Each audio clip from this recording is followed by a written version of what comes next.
Shalom, selamat sore saudara-saudara yang kekasih.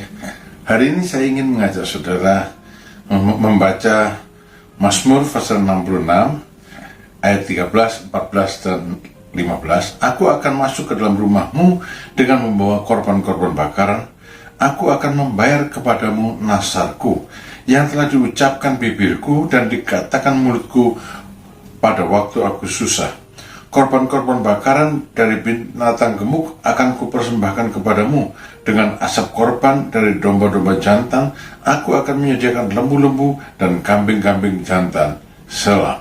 Saudara, Mazmur ini berbicara tentang dia membayar nasar setelah Tuhan menolong dia.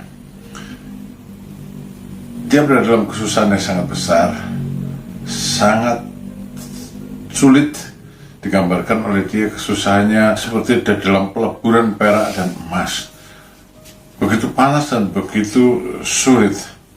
Lalu dalam keadaan seperti itu dia mengucapkan nasar. Ya, di dalam perjanjian lama tokoh-tokoh besar ya itu bernasar. Yakub bernasar, Yefta bernasar, Hana bernasar, Daud bernasar pada waktu mereka susah. Paulus dalam perjanjian baru juga bernasar. Saudara-saudara, Tuhan memang tidak memerintahkan satu nasar, tapi nasar seringkali juga penting untuk dilakukan dan Tuhan mengizinkannya. Kenapa? Satu, nasar itu biasanya diucapkan oleh orang yang sedang susah, sedang kepepet. Nasar itu bertujuan untuk menyatakan seriusnya doa, kesungguhan berdoa, minta pertolongan Tuhan.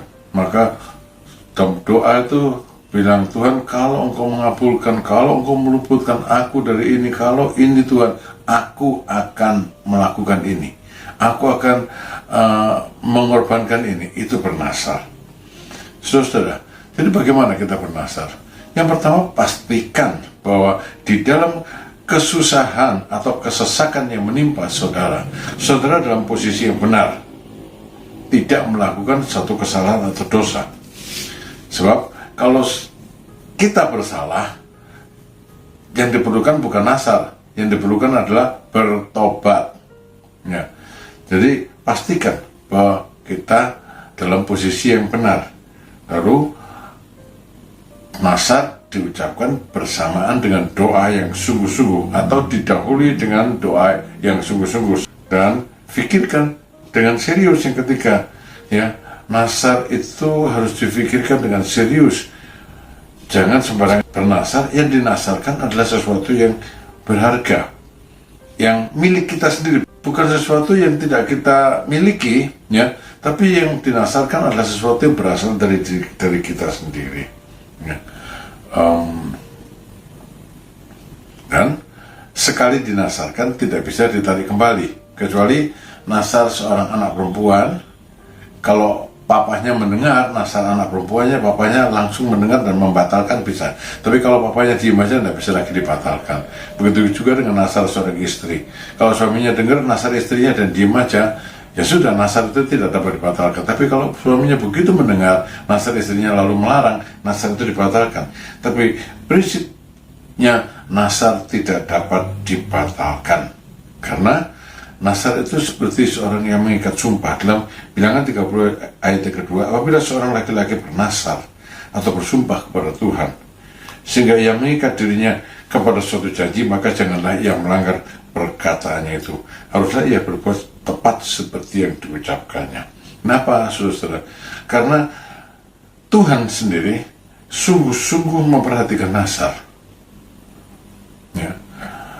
Jadi kalau saudara memang dalam keadaan terjepit sekali berdoa dan saudara merasa gimana gitu, tidak salah kalau saudara bernasar menyatakan kesungguhan saudara dalam doa mohon pertolongan Tuhan ya. Yang perlu kita ketahui, kalau Tuhan sungguh-sungguh, maka juga Dia menghendaki kita juga bernasar sungguh-sungguh. Jangan asal-asalan seperti orang Israel. Mereka asal-asalan bernasar di zaman Nabi Maleakhi. Tuhan menyebut mereka sebagai penipu, dan nasar asal-asalan mendatangkan kutuk. Masuk Maliaki 1 ayat yang ke-14. Terkutuklah penipu yang mempunyai seekor binatang jantan di antara kawanan ternaknya yang dinasarkannya, tapi yang mempersembahkan binatang yang cacat kepada Tuhan. Itu tidak boleh. Saudara, bayar nasar. Orang yang membayar nasar diberkati oleh Tuhan. Ya, istilahnya bukan mempersembahkan, membayar nasar, karena kita sendiri yang membuat satu perjanjian kepada Tuhan, dan itu merupakan satu hutang, membayar nasar. Orang yang membayar nasarnya sesuai dengan yang dinasarkannya, dia akan diberkati dengan berlimpah-limpah oleh Tuhan. Di dalam kitab 1 Samuel ada Hana yang bernasar, mempersembahkan anak sulungnya sebagai nasir, sebagai hamba Tuhan. Tuhan memberikan kepada Hana seorang anak laki-laki, Samuel. Dan setelah Hana mempersembahkan Samuel ke dalam asuhan Imam Eli untuk menjadi seorang hamba Tuhan, maka dikatakan di dalam 1 Samuel pasal 2 ayat 21, Tuhan mengindahkan Hana sehingga ia mengandung dan melahirkan 3 anak laki-laki dan 2 anak perempuan lagi. Jadi saudara, kalau kita bernasar, genapilah nasar, bayarlah nasarmu, jangan ditunda-tunda, maka berkat Tuhan akan melimpah di dalam kehidupan kita. Tapi sebaliknya, hati-hati, jangan asal bernasar, karena nasar tidak dapat dibatalkan. Jangan menipu Tuhan. Di tengah-tengah masa-masa susah seperti ini, mungkin ada saja orang bernasar, dan kiranya bisa memahami apa yang dilakukannya dengan nasar, dari sejak diucapkan sampai dibayar. Tuhan memberkati saudara semuanya. Terima kasih sudah mengikuti renungan senja ini. Amin.